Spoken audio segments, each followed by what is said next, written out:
What is up, all you mentees? This is the Uncanny Omar from Near Mint Condition, and today I'm going to be talking about something that you all have been wanting me to talk about for a long time, and that is my top 20 favorite manga of all time. So please stay tuned. And welcome back, everybody. Now, before I even get started, I want to give a huge thank you to all of you that have suggested me making this video. The second thing I wanted to say is, damn, this video was really difficult to put together because, as you all know, when I do these top 20, top 10 lists, I really take these serious. These lists are so serious to me. I took a couple of weeks just to move things around, make sure this is what my top 20 would be. And I also realized that everybody's list is going to be different. Yes, you're going to see titles on here that you've seen before on everybody else's list because they really do deserve a spot on everybody else's list as well as mine. But some of these titles are probably going to be out of print that you're going to see on this list. Some of them might be easier to get than others. Some might be expensive. I don't know. That's what happens when you ask a guy that's been reading manga for many decades now. As a matter of fact, I just thought about it when I started reading it. Was during the Eclipse years of Area 88 or Dagger of Kamui. And then if I start thinking about how long ago that was, it gets kind of depressing because that's a long-ass time. So, this is not a countdown. This is just my top 20 favorite manga of all list. I thought about making a top 30, but instead I'm just going to do some honorable mentions. This list was difficult. And again, I stress the fact that this is just my personal list. I would love to know what your top 20, top 10, top 5, whatever you want to write down in the comments. Maybe wait for part 2 with the next top 10 and more honorable mentions. But yeah, this is just my list. It's all subjective. We may disagree on things, and that's okay. That's what makes this world wonderful, right? Disagreements, as long as we can be civil about it. All right, let's get started. And since we're not doing a countdown, we're gonna start it off with my favorite manga of all time. You all know what it is. Berserk, the greatest manga of all time, written and drawn by Kentaro Miura.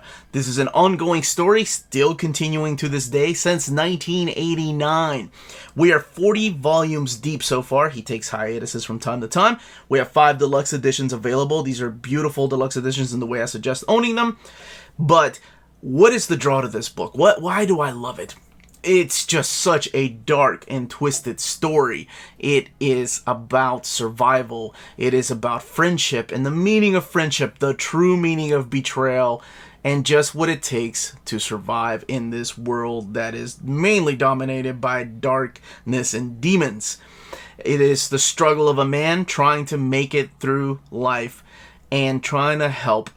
Well, I can't give spoilers. He's not alone, but he's trying to help those around him. And he has this badass sword. It is grotesque. It is disgusting. It's disturbing. And it is the best damn manga I've ever read in my life.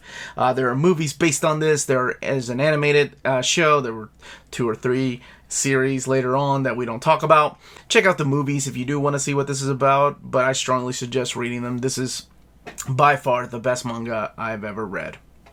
Berserk. The next book I'm adding to this list makes this list difficult to make because it's been out of print for years. There are several volumes during this run that are out of print and have been for years. But if I had to go with an Osamu Tezuka manga, I have to go with Blackjack. Yes, there's Buddha. Yes, there's Astro Boy. But Blackjack to me is just the epitome of what a phenomenal manga should be. All 17 volumes have been translated into English, and like I said, some of them are hard to find. They are available in hardcover as well, which are near impossible to find, so I suggest getting them in this trade paperback format.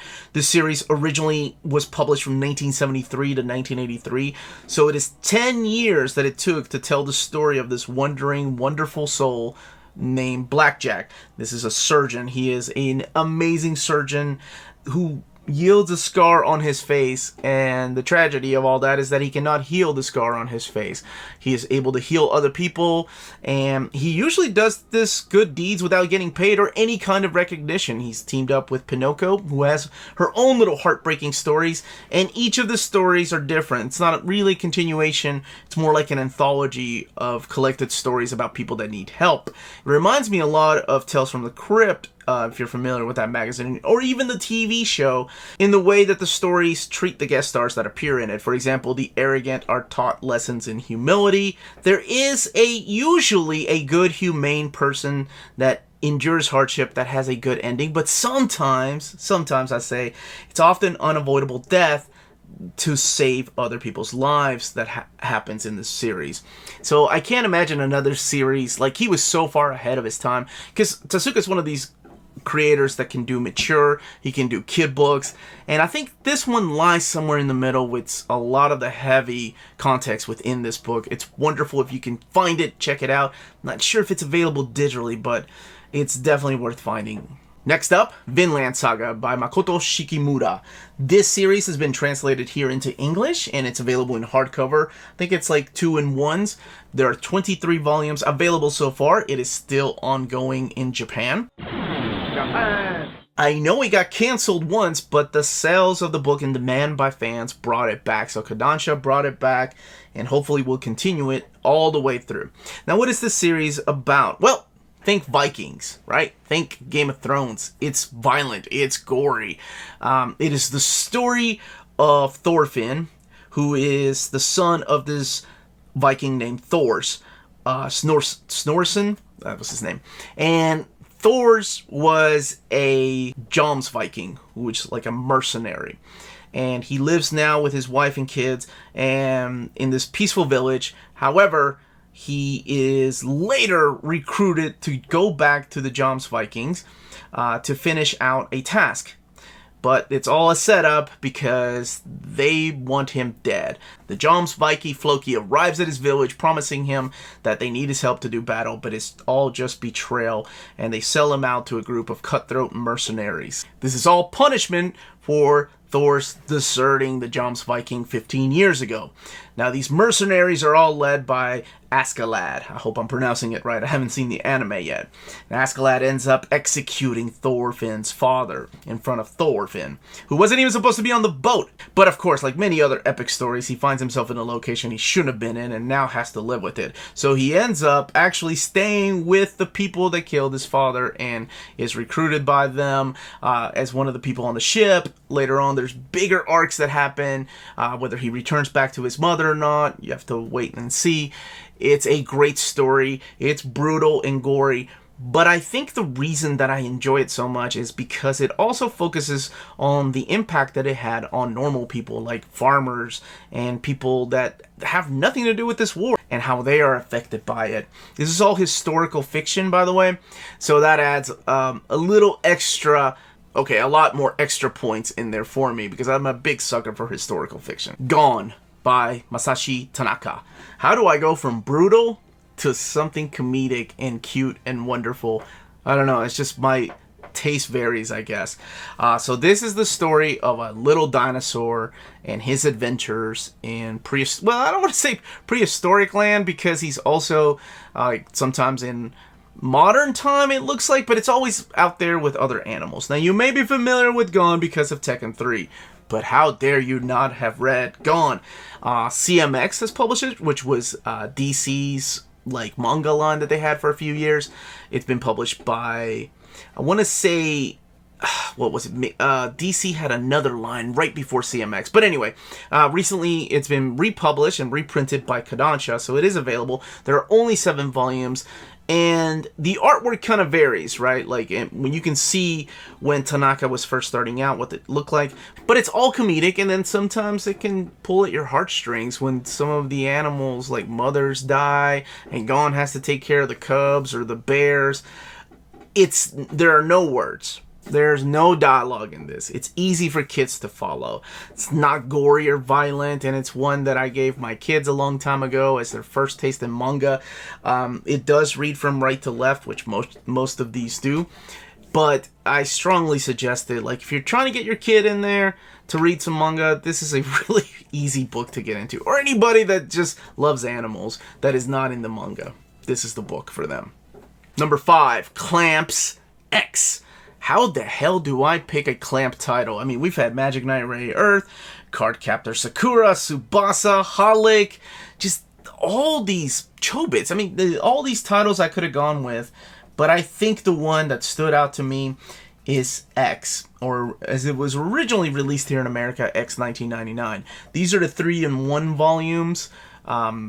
They were a total, I think, of 18 so far. It is still going in Japan, even though it's been on hiatus for quite a number of years. I'm hoping they come back and finish this, because it is the story of the teenager named Kamui, as he returns to Tokyo after being gone for 6 years with his mother. And he comes to protect those that are dearest to him, including his friend Fuma and his sister Kotori. Now, he is there to fulfill his mother's dying wish, because the world is coming to an end. And with the world coming to an end, there are approaching super beings in Tokyo. These humans with superhuman abilities that are gathering together, and they're taking different sides. There's the dragons of the heavens and the dragons of the earth. And of course, they're opposing sides. Now, whether Kamui and Fuma are on the same side, I don't know. There are other characters too that show up from Tokyo Babylon that are completely changed, that were once friends and now are enemies. Oh, I love this series, and it's drawn so damn well. These four ladies, known as Clamp, have done so much for anime, manga, and video games that it was difficult to choose just one book. But if I had to be true to my heart, and I hope they finish it one day, because really it depends on that ending, right? The ending could totally suck, and I would be like, damn, I should have gone with Magic Knight Rayearth. But no, I'm going to go with X. There are 6 volumes available in America in this 3-in-1 size by Viz. At this moment, I just want to remind you all to smash that like button, ring that bell for notifications. Don't forget to subscribe if you haven't subscribed yet. What are you waiting for? We put out videos every day. Check us out on Patreon, Redbubble, great ways to support the channel, and thank you to our existing patrons. Continuing the list, Akira. Of course, this has to be on there. This is by Katsuhiro Otomo, and the series originally ran from 1982 to 1990. Now, if you're paying attention to those dates, you know that the movie, the anime, came out in 1988. So how did this finish after the movie? Well, if you saw the movie, you know that you barely get to see Akira. Actually, you barely get a third of the story. That movie kind of just compiles a bunch of this, like the first third act. You don't really get to see what happens midway through it or how the story really ends. It's not until 1990 that Otomo finished it. Now, like I mentioned, this is a book series that is probably on most people's list, and rightly so. It deserves a spot on everybody's list. It's wonderful if you've not read it. The box set is recently available again. It was out of print for years and going for a lot of money. Not years, but about a year and a half. But it went for a lot of money, and now it's back in print. So the story is set in a post-apocalyptic future in the city of Neo Tokyo, which is New Tokyo. Tokyo was blown up 20 years prior to the story starting, and this is the remains of the city and the citizens that are trying to pick up the city around it. There's a bunch of biker gangs, and of course their leader, Kaneda. Then we're also introduced to the militant revolutionary K. There's a experiment going on with kids. There's 3 kids that we're introduced to towards the very beginning. They have numbers on them. They're known as espers. There's a military force that's trying to protect these kids or trying to use them for weapons, and that is all led by Colonel Shikishima. And of course, there's Tetsuo, right? I'm sure you've heard or seen the memes, Tetsuo Kaneda. Tetsuo is Kaneda's friend, but he's also more than that. He's got some other powers to him that Kaneda was not aware of, and he's trying to control them, but they're kind of out of control. And we haven't even talked about Akira, right? Who they're trying to awaken this being known as Akira throughout the first arc. Whether they do or not, one way to find out. Available in box sets. There's also old school Dark Horse editions. Marvel released these in their Epic line. They were all in color and wonderful, but I seriously doubt that those will ever be reprinted. So the box set is my best recommendation to get them, and the translations are freaking awesome too. Going back really old school here, because this is the only way that this is available in America, and that is released by Viz. This is Sanctuary by Sho Fumimura and Ryoichi Ikegami. And I'll talk about Ryoichi Ikegami in a second and what the story is, but this is one of the few manga that I have here that reads from left to right because it was translated that way. This is long before the manga boom, and God, this book needs to be reprinted. It's wonderful. First of all, Ryoichi Ikegami is a phenomenal artist. He's the guy that did Crying Freeman. He did Mai, the Psychic Girl, and a few other books that have been translated by Viz. But I think this is his masterpiece. And the story by Sho Fumimura, oh man, It's so good. So the story focuses on two friends that are survivors of the Cambodian killing fields, which, if you don't know what that is, freaking horrible. But it's a story of Akira Hojo and Chiaki Asami. And both of these are fictional characters. And they're two childhood friends that grow up and are ruthlessly trying to struggle in living in Japan. And they're doing it both ways. They want to take over Japan. And this is all awesome because they played a game of rock, paper, scissors to see who would go down which path. Akira chose the dark path and ended up joining the Yakuza. So he's working up his way up the Yakuza. Keep in mind, they're still two friends and there's a lot of twist here. And then Chiaki, he became part of the Japanese government. And he's working up his way. Now, whether they clash later on or whether they're actually joining forces, we don't know that yet. But there are so many badass side characters in here, and the Yakuza part are so entertaining. Even learning a lot about the government when I think this book originally came out when I was in high school. There's a total of 12 of them. They're out of print, but I will say that these are easier to find in things like Blackjack. So if you're wanting to check these out, Sanctuary, well worth your time to check out. It is one of my top 20. And wait, of course it is. That's why it's on this list. Full Metal Alchemist by Hiromi Arakawa. Of course this makes it on this list. Here's a funny thing before I talk about what this is. It wasn't until just recently, a couple of months ago, whenever I was doing a Full Metal Alchemist video, or it was part of the Viz books that they sent, somebody corrected me because all these years I thought Hiromi Arakawa was a dude. And it's a lady, so 1,000 apologies. Which goes to show you, like, my mentality when it comes to creators. I don't really keep up with creators. I don't know if men, women, what nationality they are. It's just, that's the way I've always been. So, apologies. I did not know it was a lady, but mad props, because this is one of my favorite manga of all time. The series lasted from 2001 all the way to 2010. There are 27 volumes available. Viz just recently came out with this Viz Signature series. There are 1.5 volumes available in this hardcover format. There's, of course, the anime, the original anime with the movie, and then the Brotherhood anime, which is closer to the manga and the movie, because the original Full Metal Alchemist, much like the case of Akira, finished before the anime was over. Much like the case with a lot of anime and manga. So what is the story of Full Metal Alchemist? Well, it's set in a fictional universe, of course, in which alchemy is an actual thing. People are actually using alchemy as a way of life. And it follows the adventures of two brothers. You have the elder brother named Edward Elric, and then his younger brother, Alphonse Elric.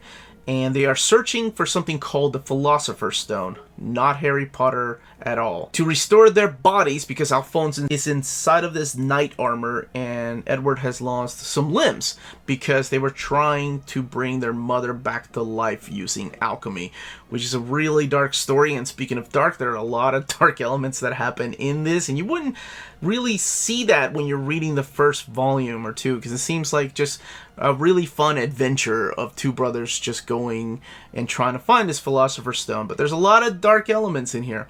The villains are really awesome, and you never know who to trust exactly. And the artwork is freaking phenomenal. I love the action sequences. And I have not followed the Heroic Legend of Arislan by Arakawa, but I really need to do that because there's a manga adaptation that I need to get, and I know she's been working on it. But Full Metal Alchemist, this tiny little thing has so much impact. This is Lone Wolf and Cub. Oh my gosh. First of all, look at the size of this thing compared to another manga. That is ridiculous. This book needs a deluxe treatment, but it's had an omnibus format, which is just a 3-in-1 of these same sizes. I know they can do a deluxe edition because the first time I read this was when they were releasing these in comic book format. But Lone Wolf and Cub by Kazuo Koike and Goseki Kojima. It's a masterpiece. It belongs on a list that everybody's top favorite story of all time. Not just manga. It is phenomenal. It is epic, not just for the sake of being epic. So the stories originated in 1970 and it went all the way to 1976. You can tell that Koike was really inspired by Akira Kurosawa's films. This is a wonderful story. It lasted 28 volumes, and all of them are available. Again, there's, like I said, an omnibus format. So it chronicles the story of Ogami Ito. He's the main character. He's also the shogun's executioner. All of this takes place during feudal Japan. And the Shogun's executioner is just the badass of the badasses.